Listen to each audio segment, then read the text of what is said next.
And what happens is that you build yourself up and you can kind of get right there with those talented guys that haven't done a whole lot and being okay with that. Like I knew during my time at UCLA, I gave it everything I could. And there's some peace of mind in that, which of course Coach Wooden talked about. I think you can sprinkle in values, sprinkle in mental processes and the verbiage that you use from a mindset perspective within that. Hello, my name is Aaron Wexler, and welcome to another episode of Within the Game. Let's go. Within the Game is all about how to treat your craft and your life like a game so you can stay inspired, have more fun, and ultimately find fulfillment both in and out of your game. And thank you to the listeners and fans of the show. If you'd like to support the show, a great way to do that is to grab a copy of my book, The Inspired Athlete, as well as to share this episode with anyone you think would benefit from it. Also, if you could give the channel a like and a subscribe, all those things really do help out. And also, please follow and support my guests. And today's guest is the one and only John Speraw.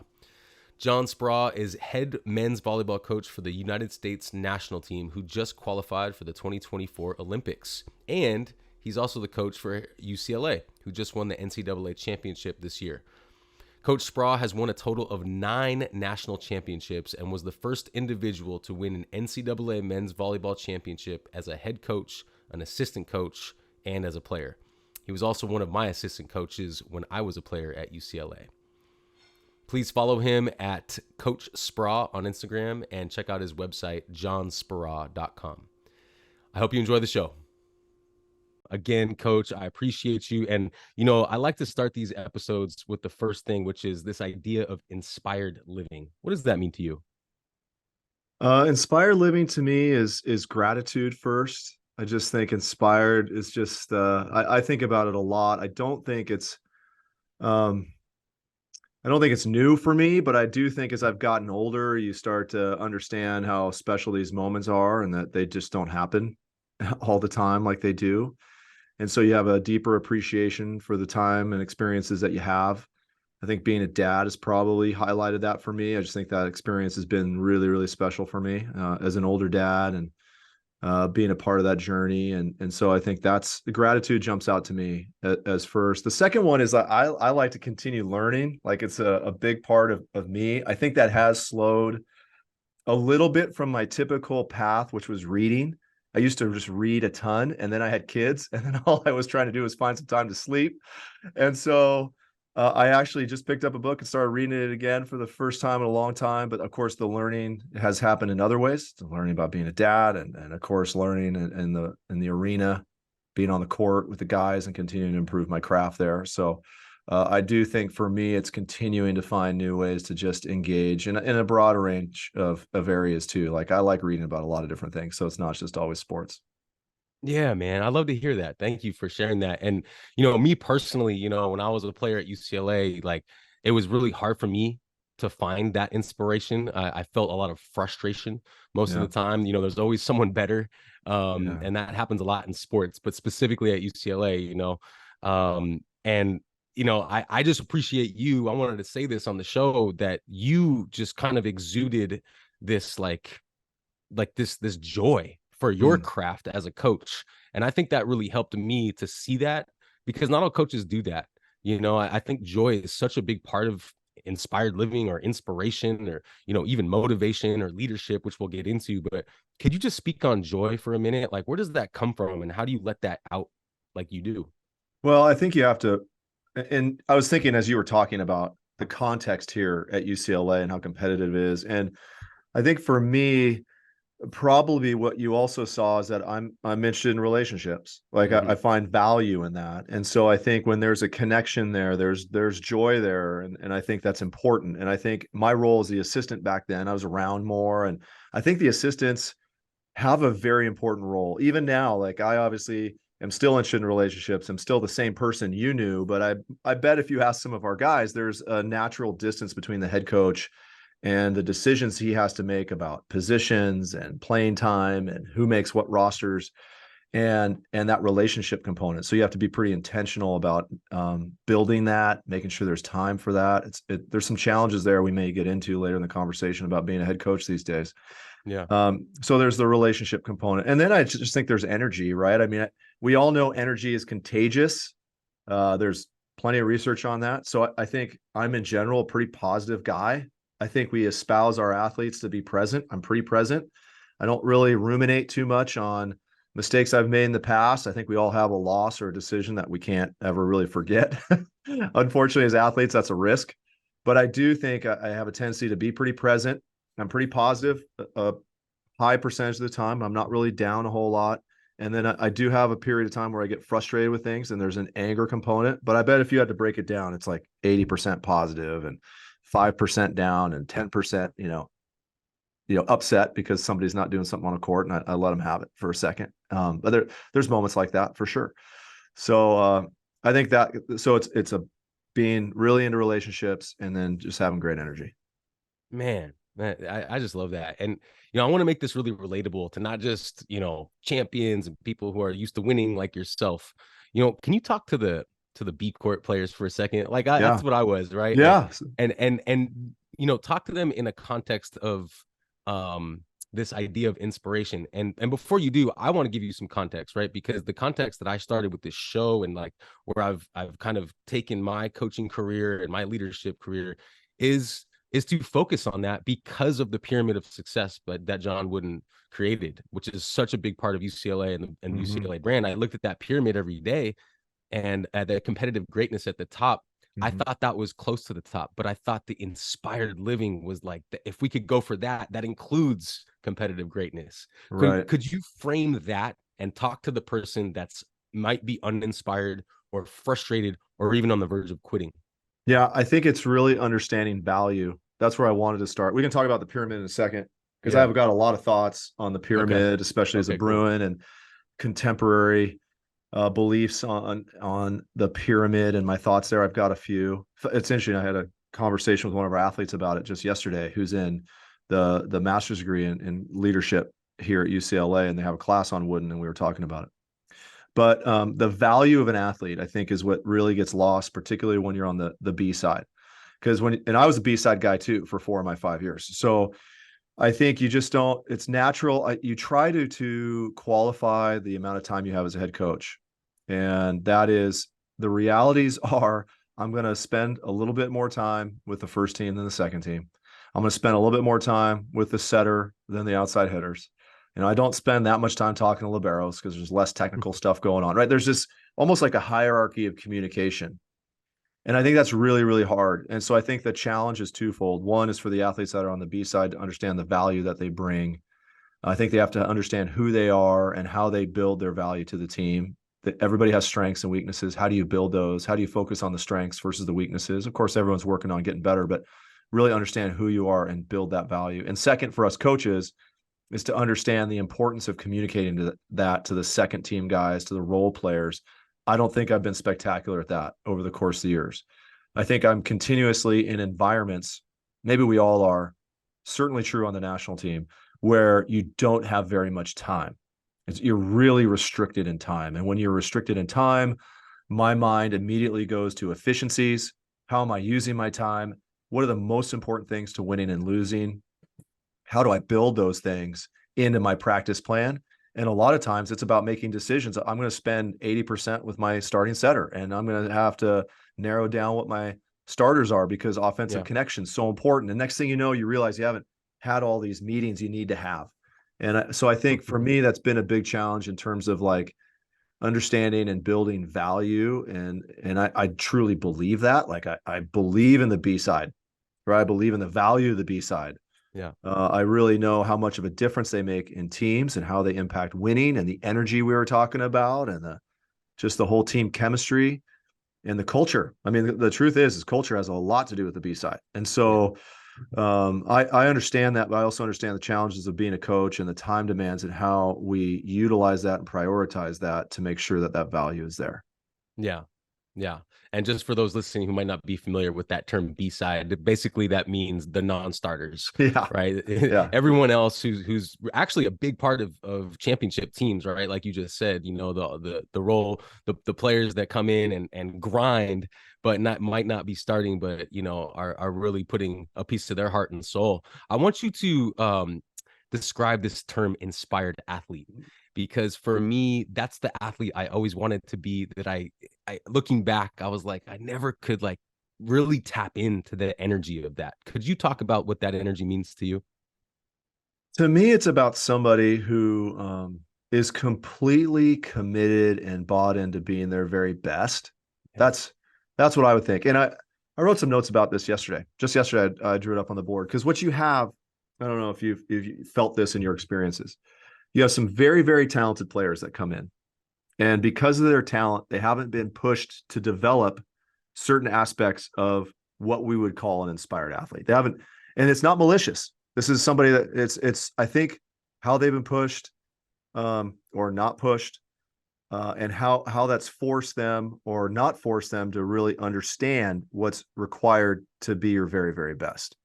So if you have a very incredibly talented athlete and he comes in and he's 6'8" and he's jumping 40 inches and he's been able to go over the block his whole life, he maybe didn't necessarily develop a real strong sense of work ethic because being talented was enough. He didn't establish a lot of hitting range because he was going to be able to go over the block, right? He didn't develop a recycle shot because he didn't need it. So I think there's that, okay, what has pushed this athlete to become their very best? And then you have those guys, probably a lot like you and I, who weren't very good, okay, or good enough, right? And we were like, okay. I mean, I remember even before I got to UCLA, I looked at the media guide and everybody was 6'5", 6'6", 200 pounds, and I was a buck 75. And I was like, uh-oh, like I'm not going to be 6'7", 6'8", and be taller than everyone else. I had to be faster and stronger. I was totally matched up.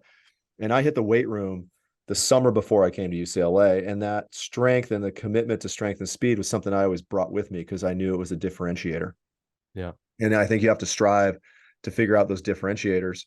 And so for me, I knew, right, you and I had to give it all. Like we had to be all in. We had to maximize our potential in order just to survive.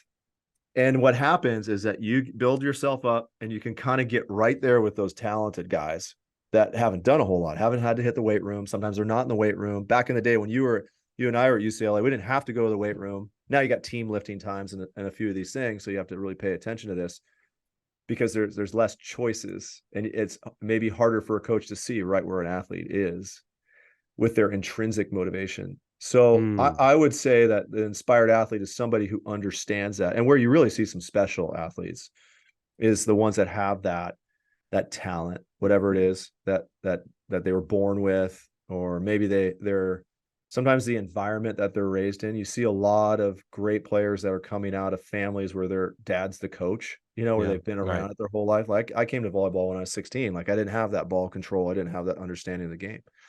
And so I think you see those guys that come in with either an environmental advantage or a physical advantage. And then if they've got it, like they understand what they need to do to become their very best, they have an understanding of what it takes to become a master of their craft.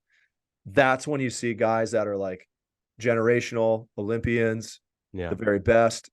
And if those guys have that plus the work ethic, there's nothing you and I can do about it. They're going to beat us out. Right. Okay.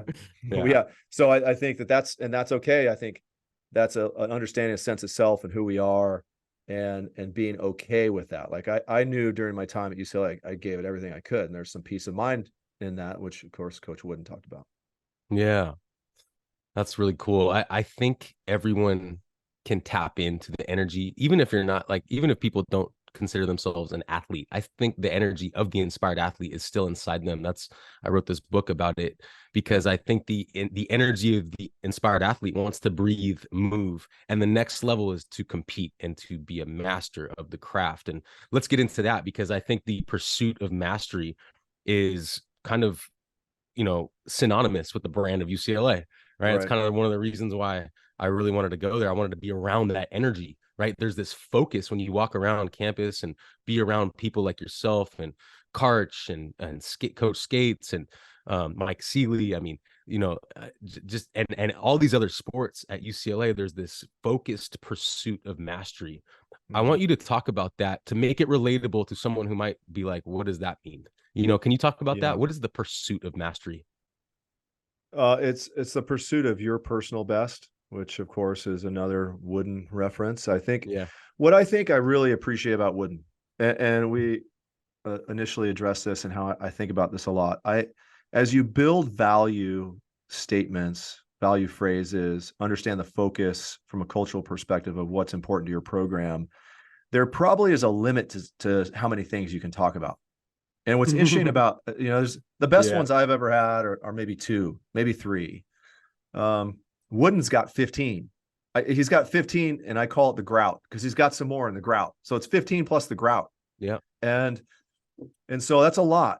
So I've always kind of wondered from a contemporary perspective, what do you pull? What's important to you? There's some intrinsic, I use that word again, but what's important to Aaron Wexler? What's important to John Speraw? There's some things there that are very, very important. And so understanding that, I think, is really important. And so, I mean, you keep talking about the inspired athlete and how does that relate? I think that's it. I think it's understanding who you are and the difference you want to make, and understanding, if you are understanding who you are and okay with what you're not. I see that a lot these days, right? There's a lot of people who are not very happy with what they're not. And I think that's, not everyone's going to be everything, and that's okay. You got to be your very best and pursue your very best. So getting to your question about mastery. So mastery is understanding that it's about your personal best and that you're not necessarily competing against somebody. You're competing against the best version of yourself. I think Wooden, getting back to the value of Wooden and why he's so, I think, uniquely special, is I think he was an innovator. I think he was, I don't know what happened in the 40s and the 50s and how they were talking about sport, but in my experience and understanding and my reading, I think he was an innovator of what we now call process orientation. Yes. Right. He was the guy that really made it relevant. And I think there's constant challenges to that idea, that concept, because I think there's just so much results orientation now. Hey everyone, thanks so much for being a fan of the show. I really appreciate your support. And if you'd like to further support the podcast, please grab a copy of my book, The Inspired Athlete. The Inspired Athlete is all about my personal growth journey, my athletic journey, my spiritual journey, all combined into one. And really the idea is that the energy of the inspired athlete is within us all, and it's up to us to evoke that. And whether you consider yourself an athlete or a competitor or not, it's my belief that the energy of the inspired athlete is within us. Even if you just decide to take a deep breath and just move your body, that's the inspired athlete. So it would mean a lot if you could help support the book project as well as the podcast by grabbing a copy. Links to the Amazon paperback version as well as the Audible audiobook version are listed below in the description. Thank you very much for your support. Stay inspired, y'all. Yeah. And judgment. We can get judgment on your results, right? Yeah, and I didn't mean to cut you off, but like that, you got me fired up because I was like, because that was my issue as a player there. I was always afraid of the judgment. Dr. Michael Gervais talks about, he just released a book about FOPO, the fear of other people's opinions. And I think for an athlete, especially for like the B-side athlete, the guy who's not in the limelight, that's so difficult to overcome, the FOPO. And for someone like you who's always in the spotlight, now going into this Olympic run, you're going to be on that world stage. How do you not care about what other people think and focus on what you got to do? Yeah, I was interested. You were talking about the B-side guys, and they're worried about the judgment and the expectations of the coaching staff. And then the starters are worried about their Instagram followers and the negative comments, and the coaches. Right. I remember, this is a story from Rio. And remember in Rio, we started off 0-2. And I wasn't paying attention to any social media. I was so locked in, and my sister called me and she goes, "Hey, are you reading the comments on the USA Volleyball Facebook page?" And I go, "No, why?" And she goes, "Well, that's real good because they are crushing you." And I was like, great. I think I'll avoid it. Of course, we were able to turn it around and have a nice result. And that's the thing. It's like everybody that's crushing you out there has no idea what's actually going on, right? They have no idea. And they don't have the experience you do. And ultimately it's never going to be perfect. I don't know. It's hard. Listen, receiving criticism, living up to other people's expectations. It's hard. It's hard. You just have to understand who you need to listen to. What is your family? you know what, and that can be not just your relatives, but like your crew, right? Yeah. And who's going to give you critical feedback that you respect because they understand who you are, your context, the real story behind the scenes, and help guide you on the proper path. I think everybody needs that. We're not alone in this, but you also can't listen to the masses because I don't think they really know everything, that they're not in the room. And what's going on in the room is never, it's really hard to fully describe because it's Mm. so complex. You have individual personalities, you have individual perspectives and experiences. And so you got to be in the room. I tell you, when we had the poor result in Tokyo, man, the people that called that I really appreciated because they've been in the room and they know is like Hugh McCutcheon, Doug Beal, Marv Dunphy. Like these guys called me and they were like, "Hey, I'm with you," Yeah. because they've been in the room and they know the complexity and they Yeah. knew there was something else going on. They didn't know what, but they knew there was other things going on and they understood. And Yeah. I think they understand good process. So I think in terms of judgment, what is your process? What is our process? How do we do a good job of that process and judging that? Are we on the quest for mastery? And the answer is yes, I think. Um, is it perfect? Or are we going to make mistakes? For sure. The other point, I just, if you don't mind me Yeah, continuing please, rambling, please. the mastery thing is interesting too, because I think you're competing against yourself, but then there's also how do you compete against others? Hmm. I think it's an interesting topic and I don't have the answer to it. So I'm throwing this out to you for Yep. future dialogue but I was always really good when I looked across the net and I was like, oh, I got to take that guy down. Like when we would do these drills where it'd be like, this middle gets set, this middle gets set. You each get 10. I would turn it up. Head up Uh, drills. Yeah. Yeah, Yeah. I was really good then because I was external. I wasn't beating myself. I was never got really beat myself up too much, which is a huge topic in sports psychology and performance psychology. But it is very external. We talk about being external. I think that is a powerful competitive tool. And I think at some point I'd like to learn more about that balance because you do have some athletes that are very external and very competitive across the net, and sometimes those are your best competitors. And then you have some other guys that are totally internal mastery guys, and I know Andrea Becker would tell me that's the best kind. We need to focus on that. We need to build that, and that's probably right. I just would like to learn more about those like two paths, whether they're divergent or not. I don't know, but maybe they're complementary in different times. I'd like to study that a little bit more. I think it's super fascinating, right? Like I'm gonna beat you, but I'm also gonna stay focused on being the best version of myself and Yes. that balance, Yeah. right? I think that's a great segue to what I want to ask you about next, which is this idea of champion mindset versus winning mindset. What's the difference? Uh, I think it's understanding the controllables. That's what Mm, jumps out to me. Whether you win or you lose, whether you win a championship, okay, is there's a lot of things that can go into that. yeah. And so, and some of it, they always say winning championships requires a little bit of luck. And I think there's probably some truth to that.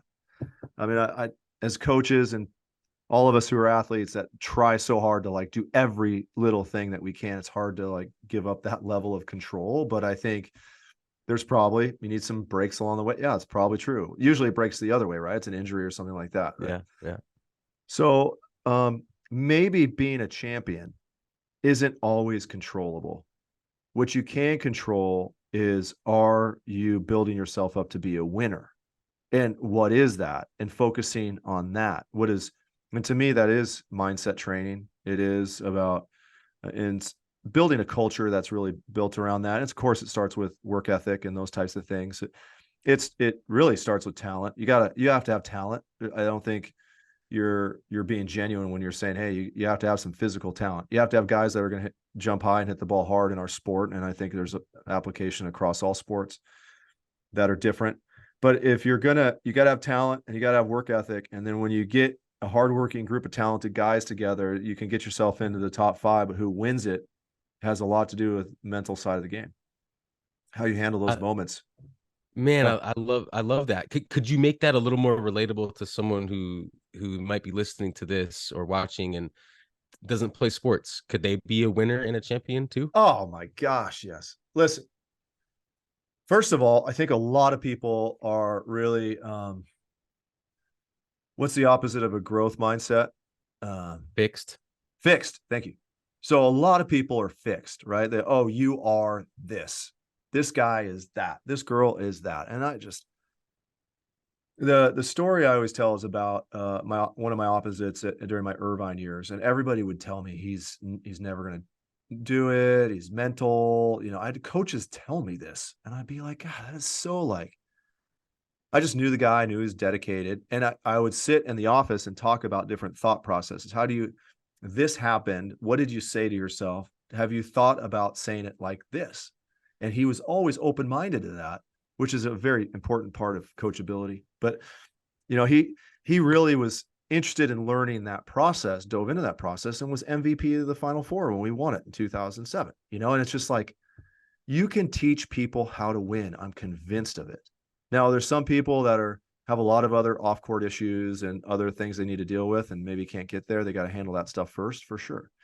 But if you have a group of people and one person is somebody everyone says, oh, they have it, and this guy doesn't. I think that's total baloney.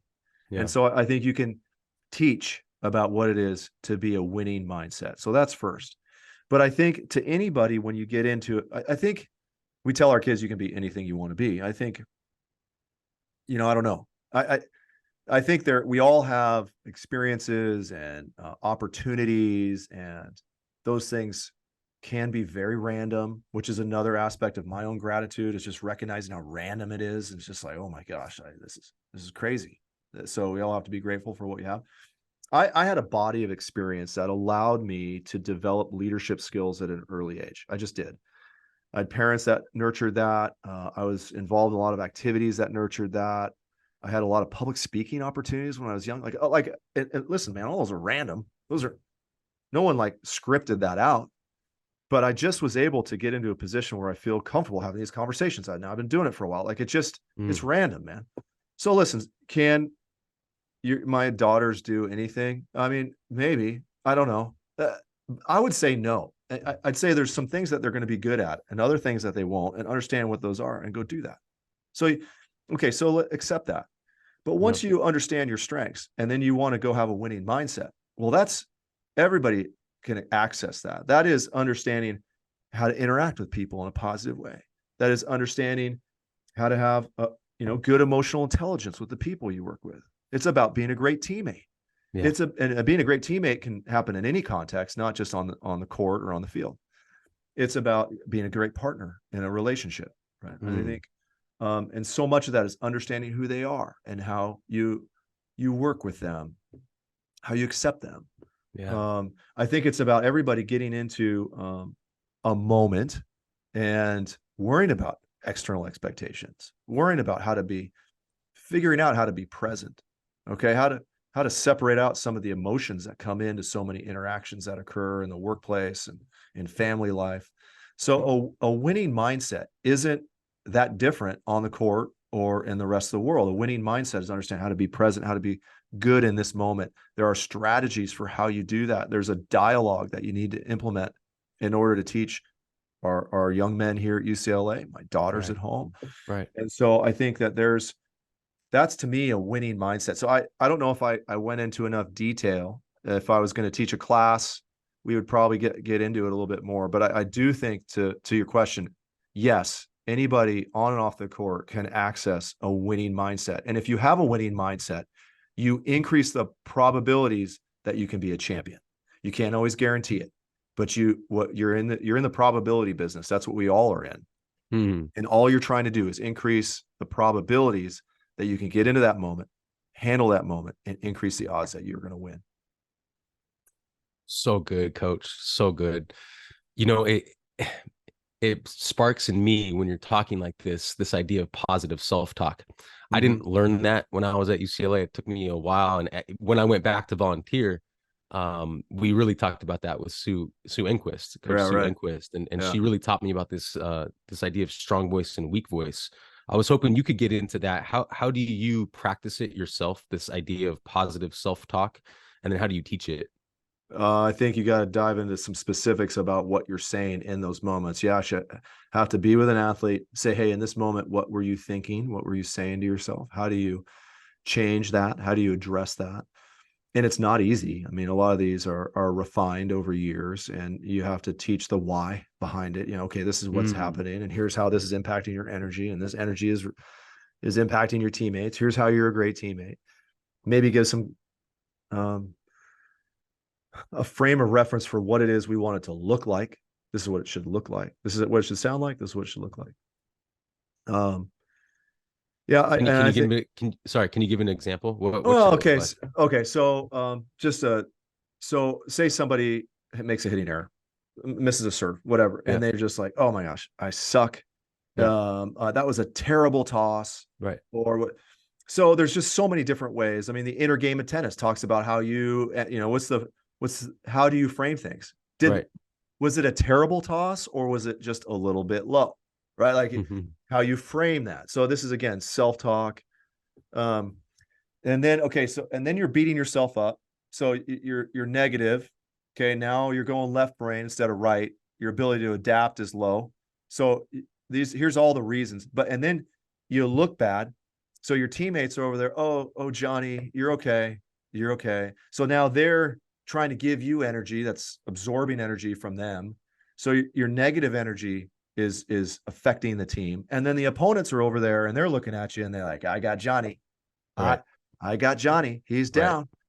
And so I just think it's what you're saying, how it looks. There's a whole process there that needs to be addressed. And listen, there's rampant perfectionism these days. In a high performance environment, you're going to have some of that. Like people are used to winning. They want to win. The motive isn't bad. They want to do well. It's how they respond in those moments. And some of those are very ingrained with personalities and experiences. I think about my experience and how I got out of that.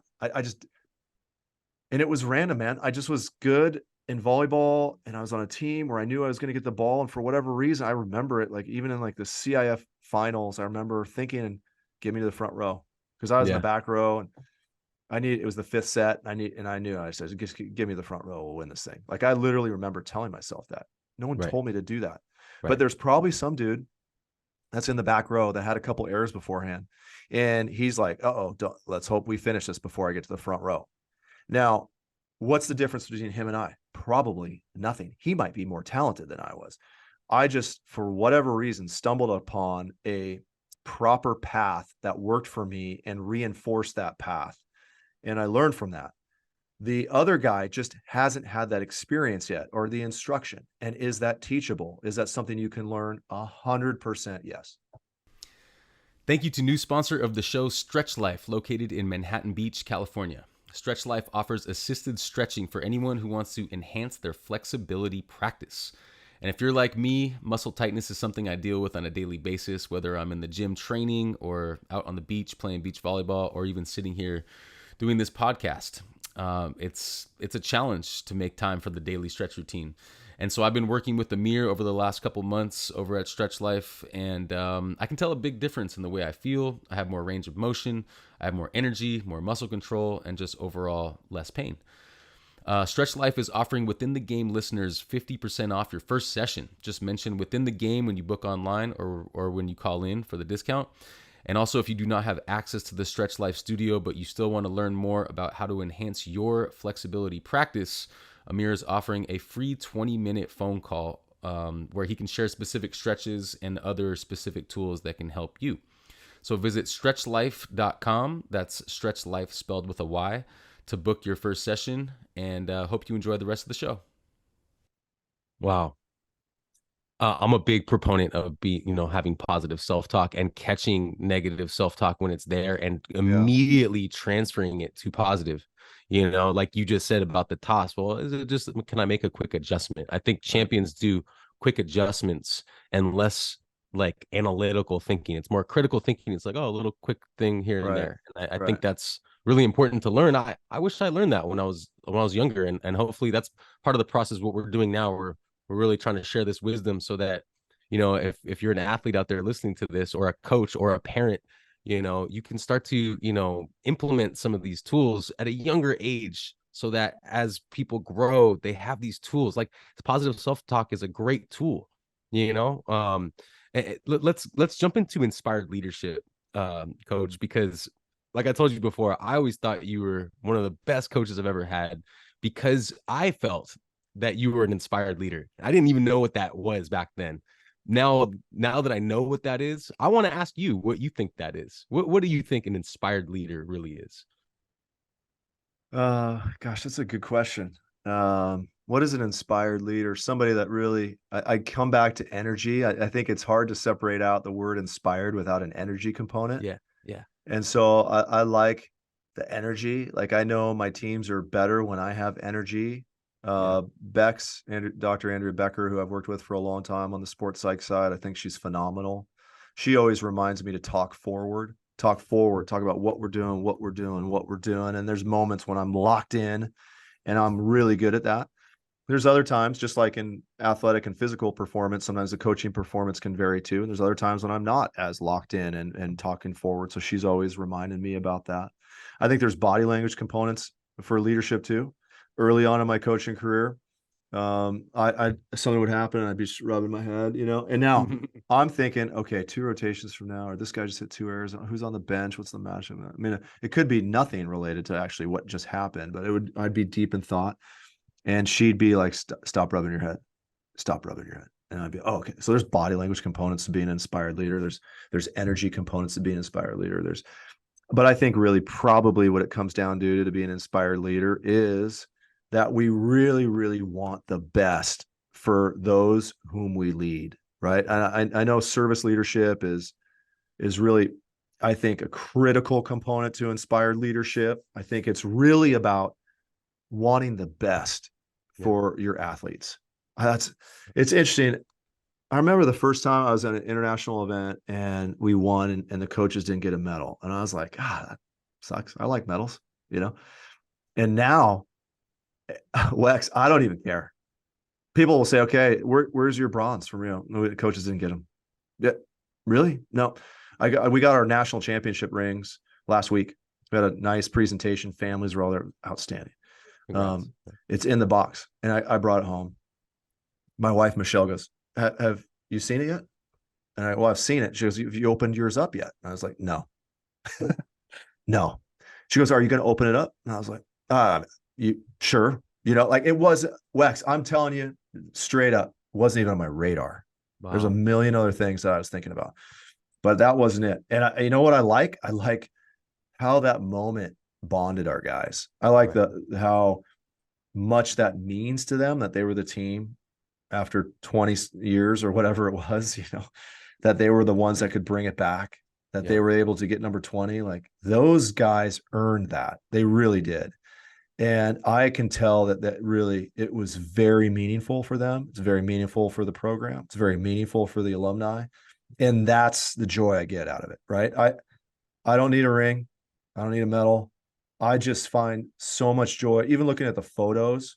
Like there's one, I'm in my assistant coach's office. Like there's some photos around here from that moment, just seeing the joy on their faces. That's what I need. And so I think it really is about finding joy in other people's joy is probably the inspired leader. Let's go, coach. I love that. Is that good? All right. No, that's amazing, man. And I had a note on that because this is what I believe it is. And everything you just said, like, hey, man, thank you for sharing that. My note was that inspired leadership is the enthusiastic transfer of belief. Oh, I like that. That's good. Right. Yeah. Like you got the energy and the enthusiasm, right? And you believe in your team. You believe in your guys. You believe in your personnel. Can you transfer that belief? I think to me, that is inspired leadership. I like that. That's a good definition, Lex. Good work. Yeah, thanks.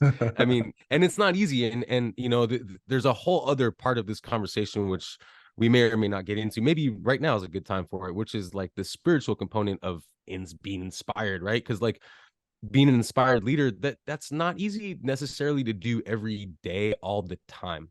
We're human beings. I have a whole section on EQ, right? Emotional intelligence. And like, it's important to be in a steady emotional state as a leader before you transfer that belief. Oh, 100%.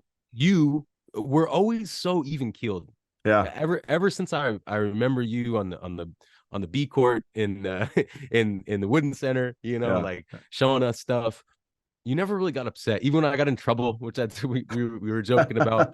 You never really got too high, too low emotionally. You were just always so even keeled. I think being even keeled is a big part of this picture, and it's a big part of like when you okay, so like when you go to work in the morning, before you go to work, you kind of have to center yourself.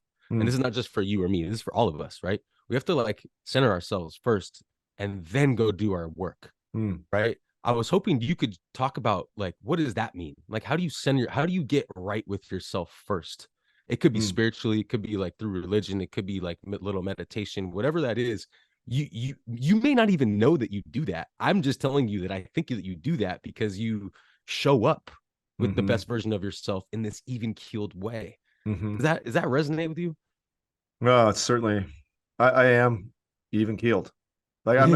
remember talking with Sealy, and he had this appearance of being even keeled, but he always talked about it like on a duck on a water. You know, like sometimes he was underneath just kicking away, and we were talking about that. And I think the truth is for me, I'm pretty, what you see is actually what is there. Like I've had this ability to compartmentalize, like to observe it almost like external to my own experience. Like, Mm, okay, what just happened right there? A guy hit the ball out of bounds. Okay, what do I need to do next? Like right. I actually, for whatever reason, I've been able to have that mental process for a very long time.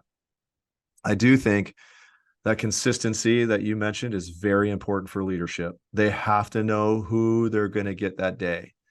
Um, Uncertainty, this is another Beck's phrase, uncertainty brings stress. And so when you're trying to create a strong environment, a good culture, understanding of who we are, coming to work every day, ready to work, let's get it done. And not like wondering what mood the coach is in today. Yeah. And you have to you have to live what you're asking them to do. How many coaches are like, hey, I want you to be calm under pressure, and they're over there screaming at you in a timeout, Yeah, yeah, in for the sure. in the first set. So I think there's that consistency piece, I think, is very, very important. How I center myself, I don't know, Wax. I do think I really genuinely think about gratitude a lot. Like I Yeah. really do have a pretty strong belief in the randomness of things. Like just I do understand probabilities. I'm very probability oriented. I don't know if it's back in the day when I was growing up and in the Boy Scouts and be prepared. And now I've got an earthquake kit and I've got a plan for. I mean, I wrote a pandemic plan about 6 weeks before the pandemic hit because I could see it coming. I was giving, Wow. you would appreciate this because I was a microbiome guy. I've always been focused on this. They've been talking about pandemics since I was an undergrad. We knew it was coming. It was starting to happen in China. And I started to give lectures to the guys about what was happening in China. This is Wow. weeks before the pandemic hit because my mind is like, ooh, I can see that. Like, what's the probability here? And it's not pessimistic. It's just being prepared for because that small, unlikely events have very big outcomes. Yeah. They're called fat tail events. And so that really drives a lot of things that happen. It drives things on the volleyball court. It how you spend a lot of time perfect pass offense, but where is winning and losing really occur? It's like when things aren't so perfect, how prepared are you for that? What is our system there? Like that is a real core coaching philosophy for me. And I think it comes from a life philosophy. I don't know what direction it went. Like maybe being a volleyball coach and understand that all these years has refined that. But to me, it's like understand the probabilities, gratitude, really understand how lucky we are. I do think I roll out of the driveway every day. It's dark because I'm living in OC, so I got a long drive. I roll out, I look up, I say a prayer for my family. Okay, that my daughters are in the front window. I think about them and my wife, and then I roll down the street, and then I pick up Brandon Talaferro because I now have a staff in deep Orange County, and we probably don't say a word for about 45 minutes because we're still tired and it's dark. And then maybe we start chatting about volleyball or listen to a podcast. And then we come up and then we start doing our thing. I mean, that's my daily routine. I don't know if it centers myself or not. I do like exercise. I think that's really important. I wish I had more time to do more, but in general, I'm probably in pretty decent shape for my peer group. And so that's a part of, I think that's super important. And so those are a few things that just probably keep me even I keel. love it, man. I Yeah. love it. Hopefully you guys will be listening to this one day soon on Yeah. that Yeah. pod. Yeah. Could you talk about mindfulness training? And Mm, for a little context, when we were, when I was coming up, that wasn't really a thing. It's only become a thing recently. And mindfulness, I mean, what I mean by that is like, like that meditation, visualization is a part of that. Deep mhm, breathing, breath control is a part of that. But I think specifically to relate to this conversation that we're having, which is awesome, by the way, is a setup for success, a setup for getting the best out of yourself and the best out of someone next to you, right? And like visualizing what that looks like and feels like. Let's talk about EQ in there too, right? Let's mhm, the emotional intelligence of the desired outcome. mhm. So yeah, talk about how you relate to that idea and how you implement that. Yeah, this is another story from back in my playing days that I don't know how I got there, but I just remember doing it and it impacted my coaching philosophy or process. I would get the game plan from skates and I'd go into Poly Pavilion. I'd sit kind of high up and I'd look down at the game plan and I'd go, okay, rotation one, this is the distribution, this is the tendency. And then I just shut my eyes and I just Cool. think about it. Cool, That, dude. that was how I would prepare for matches. So when I started coaching and I became a head coach, I was like, I'll do that. Well, then I started Yeah, to research visualization a little bit, and then there's active versus passive, and right. so I started to implement that into what we're doing on a daily basis. It's ebbed and flowed a little bit. Sometimes it's interesting over a 20 plus year coaching career. There's some things that you do for a while, you forget about it for whatever reason, time, distraction, you get out of the habit, whatever, and then you realize, oh, wait a minute, that's really important, and I need to make sure I get back to that. Visualization is one of those, and I think we've used it to good effect because I think not only do I talk about the technical aspects of visualization, the execution aspect of visualization, but the emotional response, Yeah, the team yeah, dynamics, the thought yeah. processes, the preparation. So, I mean, we did it today in practice and talked about who we want to be when we compete this weekend. We have a fall tournament this coming weekend. And so, how do we want to handle that? Where we want to be emotionally for that? I think you can sprinkle in values, sprinkle in mental processes and the verbiage that you use from a mindset perspective within that. But yeah, I'm a big fan for sure of visualization. And on the meditation side, I remember we were at Irvine, and this is a story I've told too.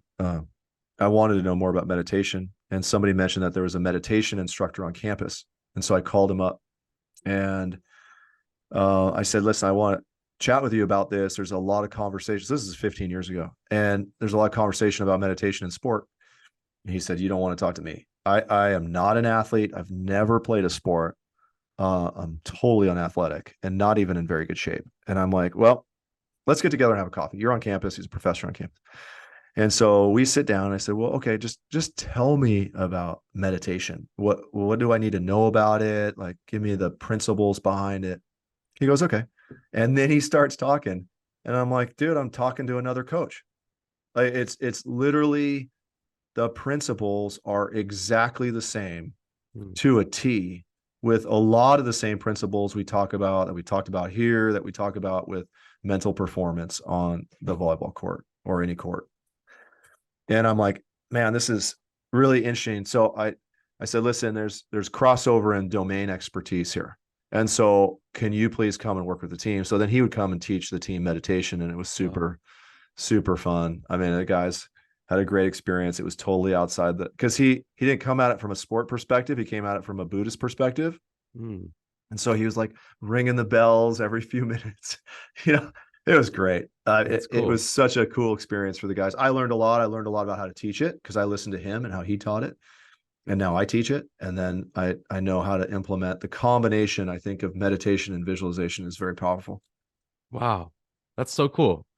Man, I really respect that because I'm a spiritual person and there's a whole spiritual side of me that I'm really starting to explore more, Yeah. and it makes me happy and joyful to hear that that's it's becoming more of a thing and less taboo. It used to be so taboo, and now Mhm. I think there's a value of it that people are starting to realize, right? Just to get quiet, it's hard. It's actually very difficult to do, for active people, right? For entrepreneurs, for Yeah. athletes, where people are always like, okay, let's go to the next thing. Like you mentioned, like, okay, I'm always thinking about the next thing. It's actually difficult, but so rewarding to just stop and be. And I Mhm. think it's a huge part of being an inspired athlete, an inspired leader, an inspired human being. Having Yeah. this experience, like being able to chill and enjoy the present moment, which is the gift, right? You talk Yeah. about gratitude. The present moment is the gift, the That ultimate is gift, right. And I think it's so important because we talk about being process oriented. We talk about like, yes, we're going for winning and we want that outcome. But then there's a moment of just like, here I am. So I just think that's really cool. And maybe we could talk about identity for a second, Hmm. because this goes to the conversation. Identity as an athlete, right? So you mentioned that your team, you're trying to figure out who you guys are going to be this weekend, right, for your Mhm. competition, right? What about on a macro level? Like, and what I mean by that is like, we all have these labels. You're a coach, right? We have Mhm. athletes as a label. I mentioned entrepreneur, a podcast, like all these labels. What do those labels do to us in a good way Um, or a bad way? And how yeah. can we use those labels to our benefit? Right. Great question. I think the label of coach has always been interesting to me because I've recognized how much respect there is for coaching at large. Talking about a macro identity, right? I think if you're talking about you're out there and people find out that you're a coach, there is a level of immediate respect, which is Right. interesting to me. It's interesting to me. Like obviously that's cool. People respond Yeah. positively to what I do. So it's a discussion topic because people want to know more about that. But it is I think interesting that they respect coaching as they do. So there's real value in that. And so that's, I don't know, maybe another podcast. Um, but but yeah, I think there is a lot of identity in what we do versus who we may perceive we are. I think in terms of even as we talk about with my kids, it's so much influence, so much reinforcement of kindness, being a good person. And my one daughter is super competitive. Like she wants to know what she got and who everybody else got. And we're constantly trying to reinforce, hey, this is about, we don't need to talk about our grades. We need to talk about how did you do your best? What is your strengths? You did a great job. You're working hard, very much reinforcing this identity of who she is based on her real values, not necessarily what someday her profession will be. And I think reinforcing that with our athletes is super important because our identity, now we're getting to the micro Hmm. identity, right? And that Hmm. is, we are all so wrapped up in being an athlete. Our egos are built on it. It's how we're known. We may have 100,000 followers because we're an athlete. And then when things don't go very well, the end of your career, a bad match, a losing season, then all of a sudden it's not just a losing season, it's an assault on our identity. And Right. that is so hard. I mean, Right. and I'm sure you've talked about it a lot in your podcast, but the coaching of athletes in a social media environment is a whole new challenge. And I think that's the biggest one is this external expectation for results. And what does that really mean for who you are as a person and who we are as a team? Right. Who do we want to show who we are as a team is a topic that we discussed for this weekend. And I think those are the areas where we constantly need to, I think, build a foundation because it's inevitable that you're going to not be perfect there. So Mm. early in the season, you want to build a foundation of verbiage, a dialogue. These are the things we're going to talk about. And then everyone goes, yeah, yeah, yeah, sure. And then it's later in the season when something goes awry and they're like, okay, we've been talking about this since the fall.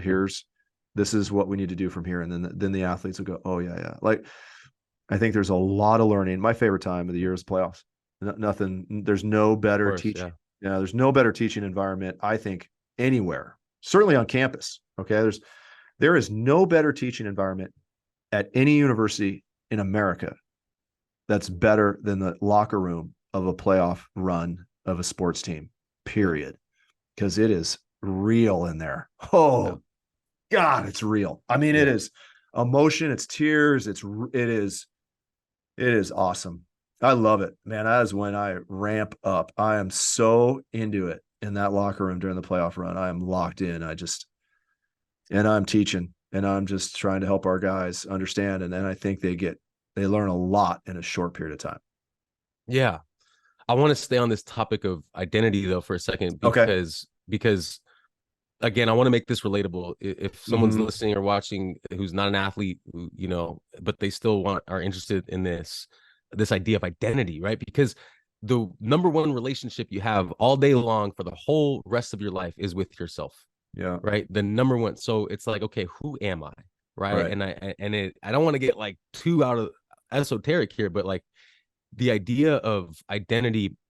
Okay, so this idea of who am I want you to take this question and make it relatable to anyone, not just athletes, which is, what's the difference between being a performer and being a craftsman?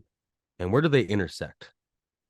A performer and a craftsman, and where do they intersect? I think the craftsman is the athlete, non-athlete. I really appreciate that you're trying to make this relevant for everyone. So I'll try to continue to keep that mindful here. But I think the craftsman is somebody who's just really trying to be good at what they do, and that can be an athlete or non-athlete, right?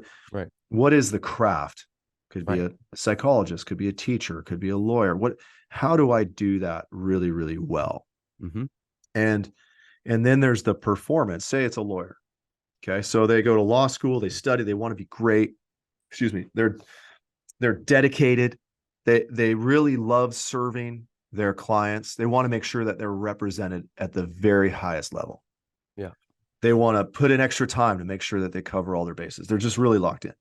And then there's the courtroom.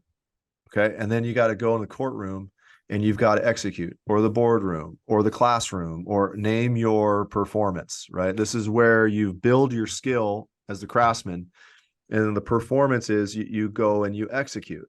Yeah. Now, we've talked a lot about process orientation, but there's also product orientation. I remember thinking a lot about this during my UCLA years, because you and I have had the wooden philosophy that courses through the veins of UCLA. And then you have Skates, who is very much different than Wooden. And Wooden talks about this too. Like, there's different ways to skin a cat. Now, Skates was a hardcore winner.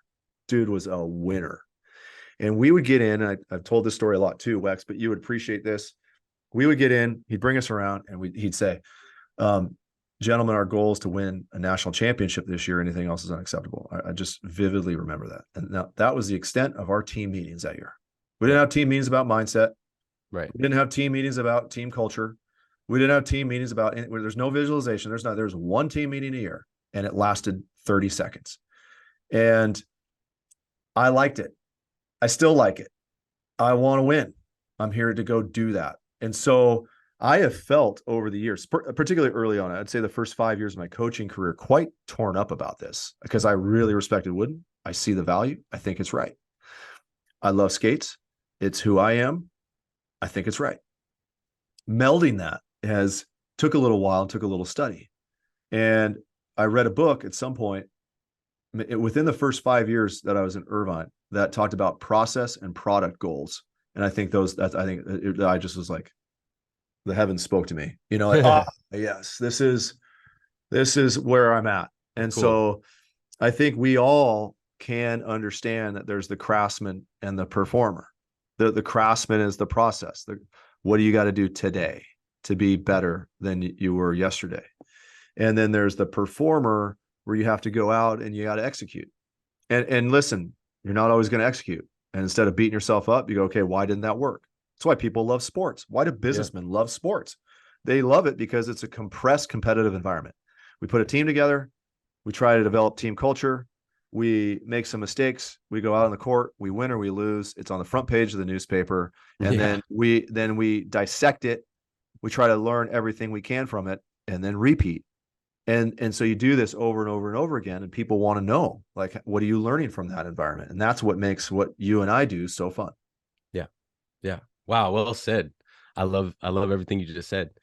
Just a few more things here, Coach, and we're Yeah, coming up on time. How does creativity play a role in this conversation? I think a lot. I think I think there's also, speaking of like another maybe core belief. I was talking about probabilities and how that influences the way I think.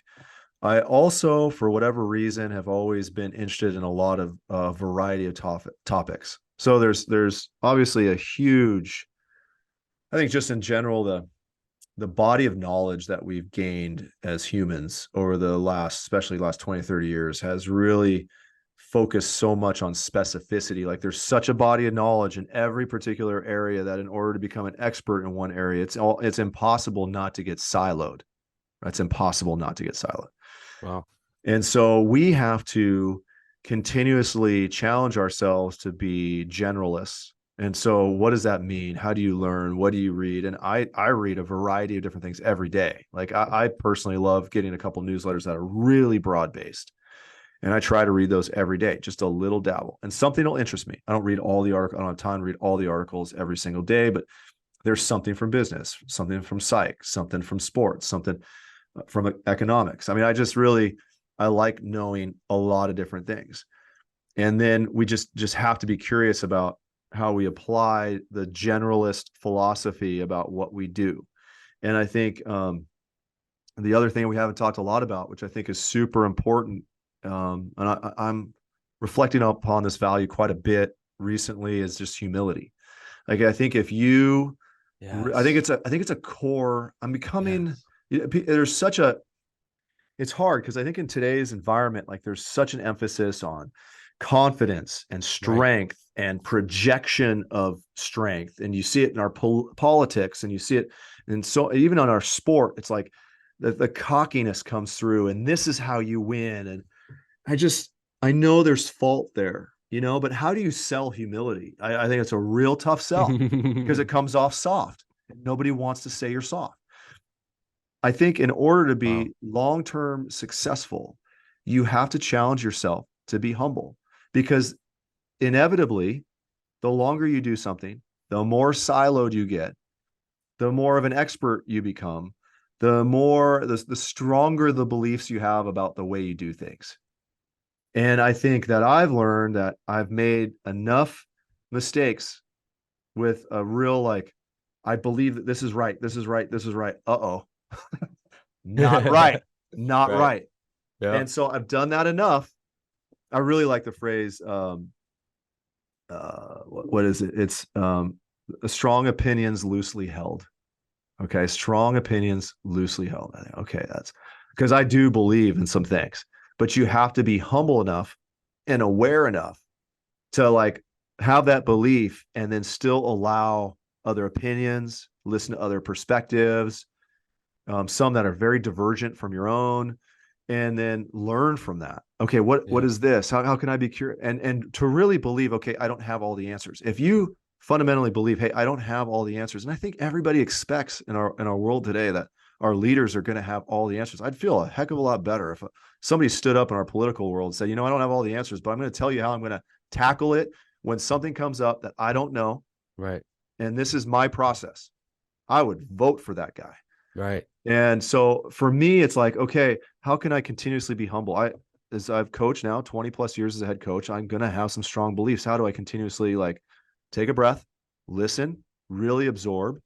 And to me, that is the genesis of the creative process. Like, how can you be humble Mm. enough to like continuously look at things in different perspectives and take things from different people and implement it in your own way? Because they say creativity really isn't coming up with something new, it's just new combinations of things that have been done before. And I think that's right, that's dead on. Yeah.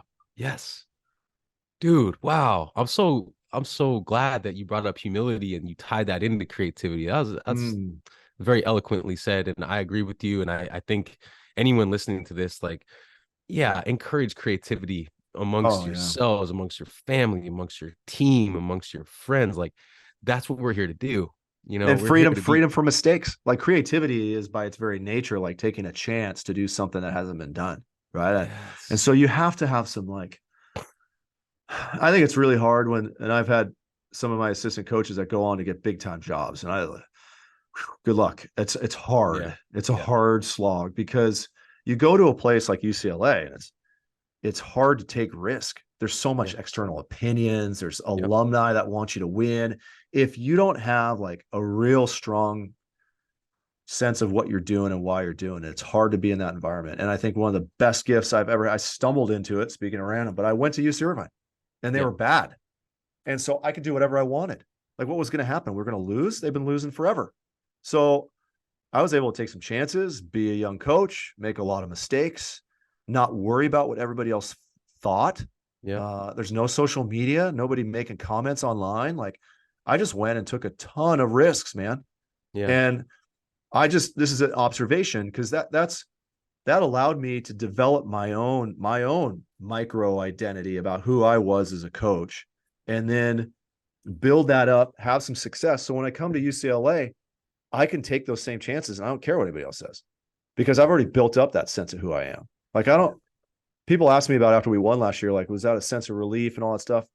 Maybe, because I really wanted to win. I wanted to bring it back to my alma mater. I felt like we were getting close and we were. And so, but I really didn't care what all the negative, if there was negativity, I don't tune into that. I really don't. A number of people have said, "Gosh, it's got to be great." Just all the things have been said, and I was like, "Oh, I don't know what was been said," but I was just doing. Listen, we won last year, Wex, and we're doing the same thing we did the last 10 years. Are we getting better every year? Yes. I'm on a constant process to evaluate. Are we getting better? Am I getting better? How do we get better? How do we get better? How do we get better? What's different? Making changes. Adaptation is so important for athletes and it's so important for coaches. How do we constantly challenge ourselves to get better?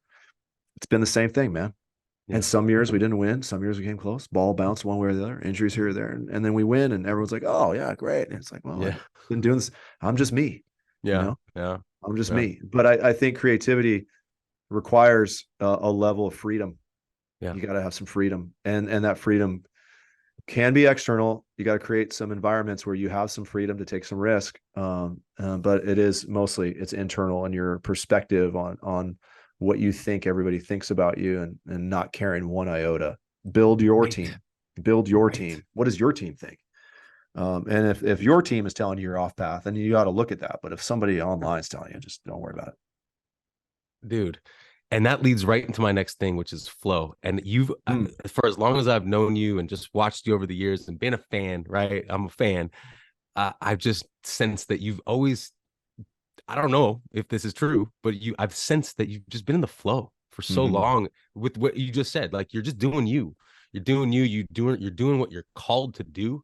You Mm-hmm. kind of, I feel like you got your sense of mission, you Yep. know, and so the question is the idea of flow is that something you can practice or does it just come to you? You probably can practice it. You can probably increase the probabilities that it happens more frequently. I think that is absolutely true. I Cool. think if you execute on a lot of the things that we've been talking about here, whether it's worrying about expectations, right? Because you got to be locked in on you. You're never going to be in a flow state when you're worried about somebody else. The Wow. meditation component, because meditation is focus training, right?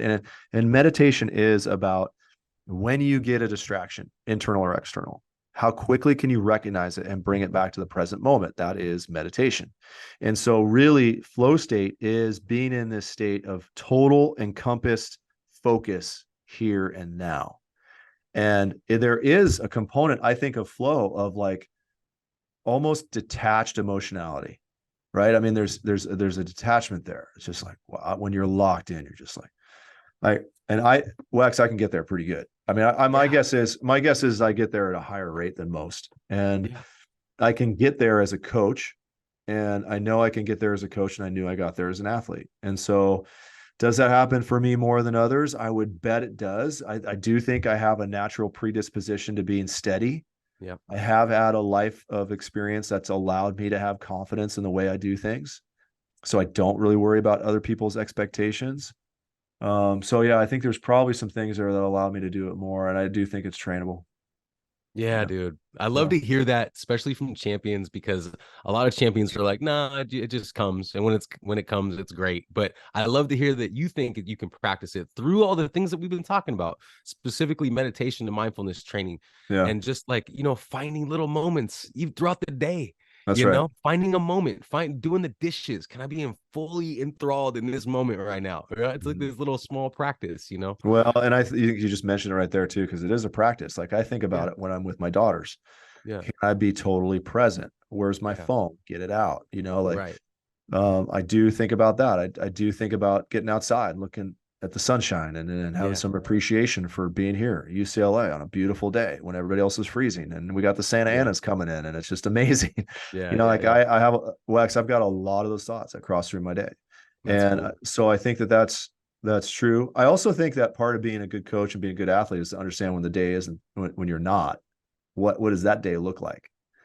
And I really appreciate that thought process. Again, getting maybe to probabilities, right? It's how do you win when things aren't going very well? I really think that's when we're talking about the top of the pyramid and competitive greatness. I think that's what, for me, that's what we're talking about. I think we're talking about when the day isn't good and what you do when the day isn't good. How do you step up to that?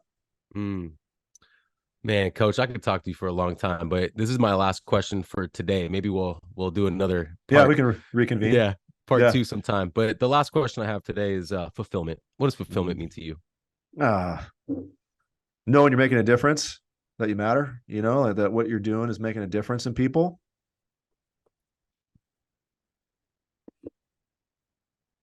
Yeah. Yeah. Hell yeah. Yeah. I got a text today from J.R. Norris's family out of the blue.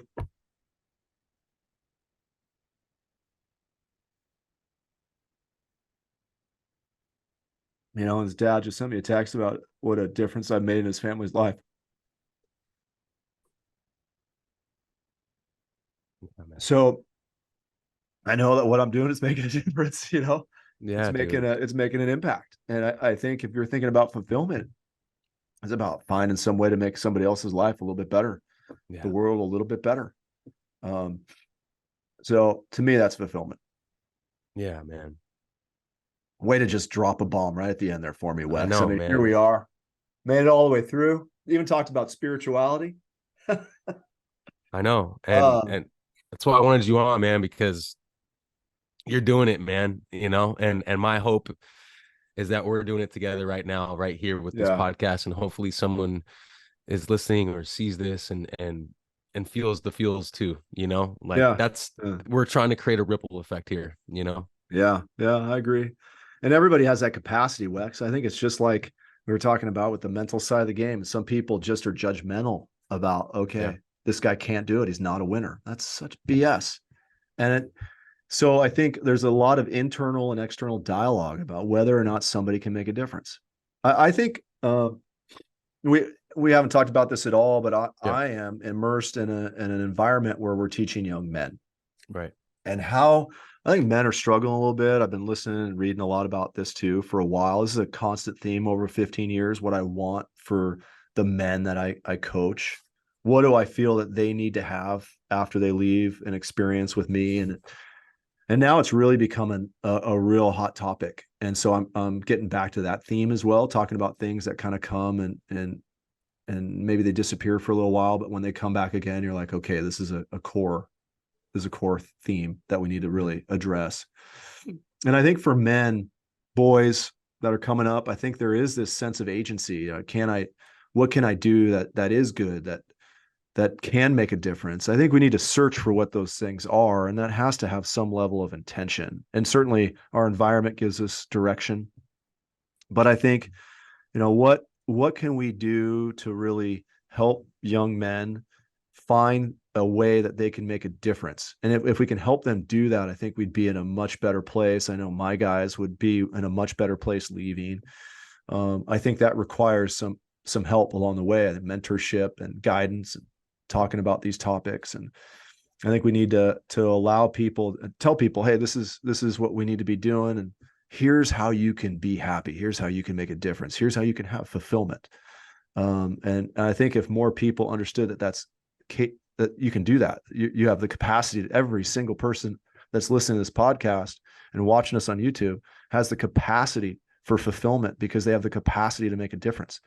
And it's just about finding out what that is. And sometimes it takes a little bit of effort and a little bit of support, and we have to support one another to do that. 100%. And, you know, I just want to take a moment to send my appreciation to UCLA and to Coach Skates, who gave me my first coaching job. Right. And really what that did for me is it gave me a sense of service, to be of service with Yeah. the sport that I love, with athletics, with my journey of the inspired athlete, trying to figure out what that was for me. He said, here, you want to coach some kids, take a summer job, Yeah. you know, and learn how to be a coach. And Right. I think that was so empowering. And so Yeah. what I would say is, like, for young men, even if they don't want to be coaches, learn how to coach, learn how to lead, you Yeah. know, take someone down a path of a skill. It doesn't even have to be volleyball. It could be anything, Yeah. but that service, you know, that put a seed, you know, this idea of first seed, that it put a seed in me of fulfillment, of like, when I take someone down this path and take them from A to B to C, you know, we don't even have to get to Z, right? Just to get to B or C from Yeah. A. And I was a part of that. That made me feel fulfilled for that moment. And it created that sense of what you're talking about with young men. And I appreciate that. And I would suggest leaders of organizations facilitate some sort of leadership training like that. Yeah, I agree. Give them some opportunities. You know, you got to, Skates gave you an opportunity. Yes. And we just have to find ways to give people opportunities, and then we'll run with it. Yeah. Yeah. John, man, this has been amazing. Before we sign off, can you just tell people how to best support you or follow along with the Olympic journey, or, you know, social media stuff or any of that? Yeah. I have been on social media for about a year and a half now. I had a Twitter account that I don't use very much, but the Instagram thing has been really interesting for me to learn about the opportunities there. We've talked a little bit about some of the risk involved, but there is an opportunity. And certainly some of the things I've been working on, I'm sharing there. Even yesterday, we added a Division I HBCU university because of my work with First Point Volleyball Foundation. So, I mean, there's ways that we can spread the word about what we're doing with the sport and how we're making a difference. So there's my Instagram account. And then there's I did start a website this year because I'm trying to get out and work with kids a little bit more. So I'm doing some camps and some coaching clinics and some other things, just trying to have some more of these conversations because I really do enjoy them, and I appreciate your time, Wex. I appreciate you so much. And don't go anywhere. For everyone listening and watching, appreciate you guys, and stay inspired, everybody. Peace and blessings.